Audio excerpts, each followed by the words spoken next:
বাবালি আমার চোনা মনে ঘুম ভেঙে গেছে বাবা। লোকি ছেলে, এই না কমপ্লেনটা খেয়ে না। কি দাঁত মাজলো না, মুখ ধুলো না, কমপ্লেন করছে? কোম্পানি জানতে পারলে প্যাকেটের গায়ে লিখে দিত যাত্রার কাছে বিক্রির জন্য নয়। এই চুপ করো তো, চিরকাল ওই কুয়োর ব্যাগ হয়ে রইলে, কিচ্ছু জানো না।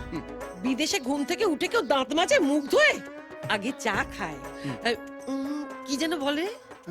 বেট্টি বেট্টি বেডটি, এটা হচ্ছে বেড প্ল্যান। খেয়ে নে বাবা। কে যেন লিখেছিল মা মুখো ছেলে সাইজে বার, বুদ্ধিতে নয়। বোধহয় তোর মতো একটা স্যাম্পল কে দেখে লিখেছিল। ভাগ্যিস তোমার মতো হয়নি, তাহলে হাসপাতালে ফেলে রেখে আসতুম। চন্টুটা, এটা আমার ছেলে, কানাডায় গিয়ে সবাইকে চমকে দেবে। হ্যাঁ, সবার আগে তো আমি চমকে উঠছি। এই হতো বাবা, কানাডা গিয়ে কি করবি?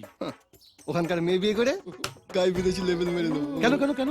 ওখানে কি ছেলে কম পড়েছে নাকি যে তোর মতো একটা মাধ্যমিক ফেল ছেলেকে জামাই করবে? বউ নিয়ে যখন বাড়ি ফিরবো না, তখন কি ওরা আমার সার্টিফিকেট দেখবে, সবাই আমার বউকে দেখবে আর স্যালুট ঠুকবে।